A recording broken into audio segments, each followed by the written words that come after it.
Cabang Jember.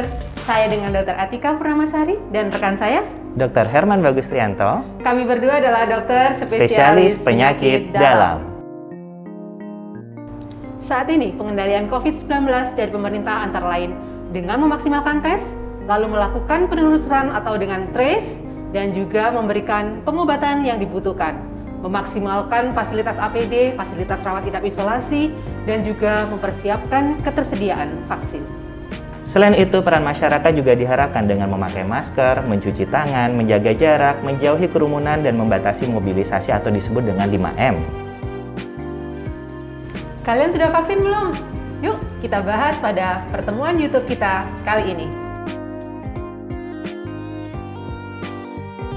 Halo Dr. Herman. Halo, apa kabar Dr. Atika? Baik, sehat ya? Alhamdulillah. Jadi kita mau ngomongin tentang vaksin nih. Sebenarnya apa sih vaksin itu dan supaya apa seseorang itu divaksin? Baik, jadi definisi sama tujuannya nih apa ya vaksinnya. Jadi kalau definisi atau pengertian vaksin itu sendiri, vaksin sebenarnya adalah produk biologi yang berisi antigen. Antigen itu adalah partikel dari kuman atau kuman itu sendiri yang sudah dilemahkan, yang dimasukkan ke dalam tubuh manusia dengan harapan untuk meningkatkan atau membentuk suatu kekebalan tubuh artifisial atau adaptif kepada seseorang itu. Dengan harapan tujuannya sebenarnya ada 4. Terutama nomor 1 adalah untuk meningkatkan kekebalan tubuh sendiri sehingga nanti kita nggak jadi sakit, atau kalau misalnya nanti jadi sakit, nanti pastinya kita sakitnya nggak berat-berat, istilahnya seperti itu. Dan untuk vaksin COVID-19 sendiri ini sebenarnya memiliki 4 tujuan. Yang pertama adalah 1, untuk meningkatkan atau membentuk terjadinya herd immunity.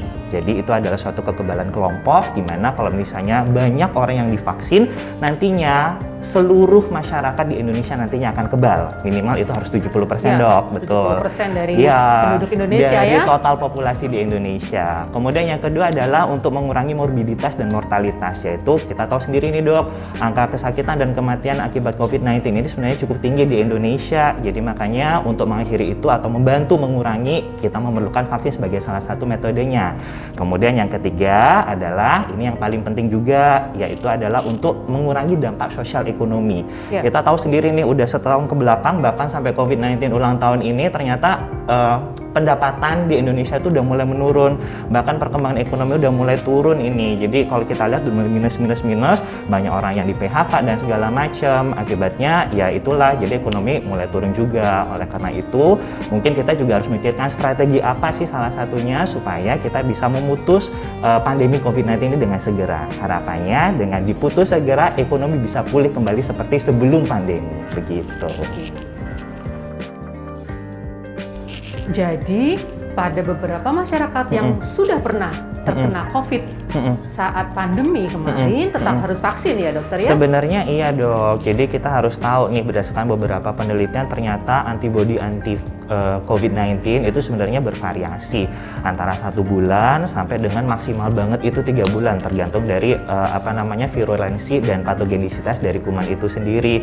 Jadi sebaiknya untuk penyintas COVID, kalau dulu memang belum kita prioritaskan, tapi untuk sekarang setelah 2 minggu dinyatakan negatif ya, kemudian 3 bulan setelahnya itu kalau bisa memang sebaiknya harus divaksin COVID-19. Iya, setuju. Begitu. Bukan kita berdua sudah vaksin of course, udah dong gitu. Jadi kita adalah living proof. Kami berdua adalah penyintas dan kami berdua sudah vaksin. Betul sekali. Biar lebih aman ya dok ya, begitu. Dan juga untuk mendukung program pemerintah. Oke. Dok, saat ini vaksin yang kita pakai adalah yang Sinovac, di mana aturan pemakaiannya adalah dia diberikan secara 2 kali. 2 kali dengan jarak waktu 14 hari. Kenapa dok kok harus 2 kali? Nah, ini sebenarnya sesuai dengan hasil penelitian ya. Jadi kalau misalnya kita bicara vaksin, itu ada penelitiannya, nggak ujuk-ujuk langsung kita diberikan 1 kali atau 2 kali. 2 kali itu dinamakan booster dok, begitu. Mungkin juga buat sobat pemirsa yang ada di rumah juga, begitu. Jadi kenapa diberikan 14 hari dan diberikan 2 kali? Karena memang untuk yang pertama itu dinamakan vaksin pertama. Itu nanti akan membentuk respon imun primer namanya. Yang kedua namanya respon imun sekunder atau boosternya, seperti itu. Respon imun primer sebenarnya kalau disuntik akan meningkatkan antibodi anti vaksin, kekebalan tubuhnya meningkat, tapi tidak cukup protektif sayangnya, seperti itu. Nah kan percuma dong kalau misalnya kita cuma disuntik sekali aja, tapi ternyata nggak disuntik kedua. Jadi maksudnya tetap aja antibodinya tidak cukup untuk melindungi kita terhadap COVID-19, begitu. Iya, jadi aman memang ya dok, ya memang harus 2 kali. Sebaiknya memang 2 kali, karena kalau 1 kali udah nyeri disuntik 1 kali, tiba-tiba udah nggak divaksin lagi, kan sayang aja. Kalau cuma 1 kali maka akan menjadi sia-sia. Betul sekali. Jadi kalau 2 kali itu antibodinya pasti akan lebih tinggi dan harapannya bisa lebih protektif, begitu dok. Dan memang jangka waktunya 14 hari, kecuali pada pasien lansia memang dianjurkan 28 hari, begitu. Vaksin Sinovac yang saat ini ada dan diberikan kepada masyarakat adalah jenis vaksin yang inaktif, di mana dia tidak mempunyai kode gen karena dia telah diinaktifkan. Aman ya dok ya? Betul, safe, totally safe. Totally safe ya. Tetapi nanti ada beberapa tipe vaksin yang lain ya dok. Betul ya? sekali. Seperti apa contohnya dok? Nah jadi untuk tipe vaksin itu memang banyak sekali. Ada vaksin dari mRNA, dari DNA, dari partikel virus, dari vektor dan sebagainya sebenarnya. Untuk Sinovac betul seperti Dr. Atika bilang tadi, jadi adalah inactivated virus, jadi virus yang sudah tidak aktif sebenarnya. Jadi kalau misalnya disuntik habis itu jadi kena COVID-19 itu sebenarnya hoax banget itu dok, that's really hoax itu sebenarnya. Jadi ini aman, dan memang kalau misalnya vaksin yang asalnya dari virus yang mRNA, dari partikel DNA, itu memang mungkin efek samping dan efek simpangnya lebih besar. Tapi karena vaksin Sinovac ini berasal dari inactivated virus, jadi efek simpang dan efek sampingnya itu sebenarnya sangat amat ringan sekali, begitu. Jadi jangan takut untuk divaksin. Betul. Satu lagi dok, ada kekhawatiran kalau vaksin ini tidak halal. Bagaimana itu? Ya, ini juga beberapa kali menjadi topik perbincangan di dunia media sosial sebenarnya. Apalagi banyak hoax bertebarannya dok. Jadi sebenarnya untuk Sinovac ini sendiri produksinya mungkin dari China gitu. Jadi mungkin banyak orang agak sanksi nih halal apa enggak. Tapi sebenarnya mulai dari proses pembuatannya, mulai dari bulan Oktober 2020 dok, meski tahun lalu nih sebenarnya, MUI sudah diundang sebenarnya. Jadi udah datang ke China pada waktu itu untuk membuktikan mulai dari pemrosesan, pembuatan, produksi segala macam. Ternyata memang produknya aman, jadi tidak ada dari produk yang tidak suci dan tidak halal. Dan setelah diteliti nih, setelah datangkan di Indonesia pada waktu bulan Desember, akhirnya keluarlah fatwa dari MUI tanggal 8 Januari 2021 bahwa untuk vaksin Sinovac ini sebenarnya vaksin yang suci dan halal sebenarnya untuk diberikan kepada semua populasi di Indonesia, terutama populasi Muslim pada khususnya. Jadi kita waktu mau vaksin persiapan apa ini yang dilakukan biar nggak nervous? Nanti kalau nervous nih bikin tensi naik, berdebar-debar gitu kan? Yang pertama kita harus yakin dulu deh bahwa vaksin ini aman ya, we have to believe gitu ya. Kemudian yang kedua, kita harus kontrol kalau misalnya ada beberapa pasien nih punya penyakit metabolik nih, itu harus dikontrol sebaik mungkin agar kita layak untuk divaksin, seperti itu. Kemudian jangan lupa sarapan nih dok, dan jaga kesehatan ya, karena kalau misalnya nggak jaga kesehatan takutnya pas divaksin, hari vaksin nanti takutnya malah sakit batuk pilek, jadi akhirnya gagal vaksin, seperti itu. Jadi kemudian yang terakhir mungkin saya sarankan yaitu datang aja, ikutin anjuran pemerintah, kemudian jaga kesehatan, nanti datang pada hari vaksin, nanti akan diperiksa segala macam sehingga nanti kita bisa siap untuk divaksin. Masyarakat saat ini masih bingung, masih bertanya-tanya, dok, saya punya kencing manis nih dok, boleh nggak vaksin? Saya punya darah tinggi dok, boleh nggak vaksin? Jadi sebenarnya siapa saja sih yang boleh divaksin? Nah, kalau speaking of that, kita harus cari tahu nih sebenarnya. Jadi program pemerintah itu sendiri untuk vaksinasi ini sebenarnya dimulai dari 2021 sampai dengan 2022. Memang jangka panjang nih dok. nanti dibagi menjadi beberapa wave atau gelombang. Gelombang pertama terdiri dari 2 termin. Yang pertama adalah kita sebagai tenaga medis, kita udah ya dok ya. Kemudian yang kedua adalah karyawan instansi pelayanan publik dan juga lansia sebagai populasi risiko tinggi. Nah berikutnya setelah bulan April nanti akan dibagi menjadi 2 juga. Yang pertama gelombang kedua untuk tahap yang pertama itu adalah karyawan berisiko lainnya dan juga populasi umum.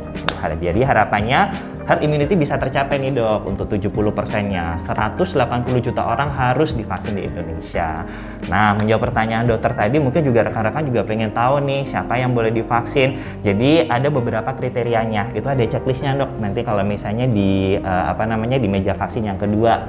Cuma untuk secara garis besar aja ya dok, untuk yang hipertensi itu sebenarnya untuk tensi di bawah 180/110 sebenarnya boleh divaksin. Boleh divaksin. Untuk diabetes, selama tidak ada komplikasi akut diabetes, berapapun kadar gulanya boleh divaksin. Ya. Kemudian untuk ibu hamil, mungkin mohon maaf sekarang masih debatable ya dok ya. Untuk ibu menyusui boleh divaksin. Terus habis itu untuk penyintas kanker nih, gimana nih? Penyintas kanker masih dalam perdebatan. Ada perdebatan. Kemudian untuk geriatri yang udah tua-tua, ini kan populasi resiko tinggi nih dok. Kalau dulu memang masih agak simpang siur kabarnya, tetapi selama tidak ada sindroma geriatri atau pasien sehat dan tua, itu masih layak untuk divaksin. Penyintas COVID yang sudah pernah terkena COVID juga vaksin ya? Boleh, setelah 3 ya? bulan nggak apa-apa vaksin aja. Bukan berarti sudah terkena COVID terus antibodinya masih ada, habis itu bebas COVID. Bebas COVID juga. Ya. Jadi harapannya 180 juta orang, 70%-nya nanti bisa divaksin semuanya. Ya. Setelah divaksin, apa yang dirasakan? Oke, kita dulu nih berdasarkan pengalaman nih.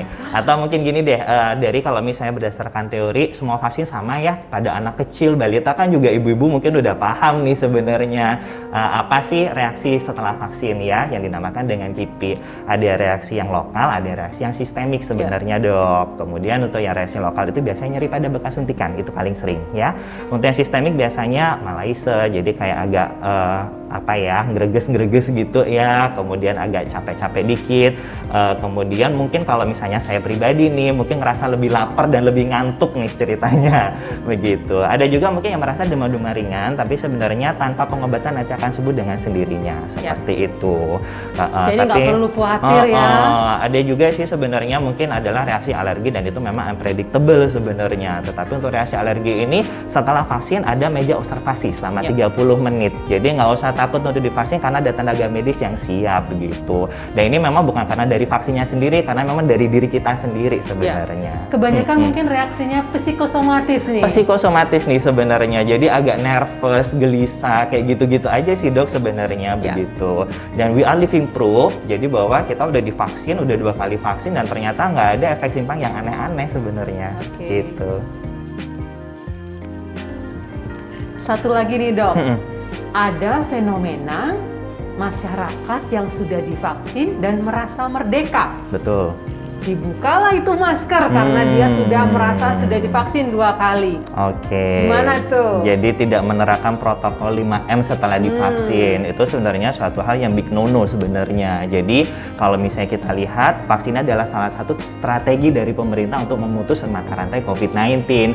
Tapi tetap protokol kesehatan harus tetap dijalankan begitu. Jadi jangan sampai dibuka masker ya. Itu adalah salah satu strategi aja nih. Jadi tetap harus komplementer, harus saling melengkapi. Ya, karena vaksin itu sendiri akan terbentuk antibodinya setelah 28 hari. Betul sekali. Kemudian untuk berapa lamanya sendiri juga masih debatable. Jadi makanya kalau misalnya habis divaksin jangan langsung lepas masker. Teman-teman tetap harus melakukan protokol kesehatan dengan baik dan benar.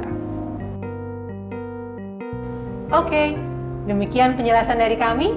Selanjutnya kita mau bahas topik apa lagi di channel YouTube ID Jember Official. Yuk, tulis saran dan masukan di kolom komentar di bawah ini.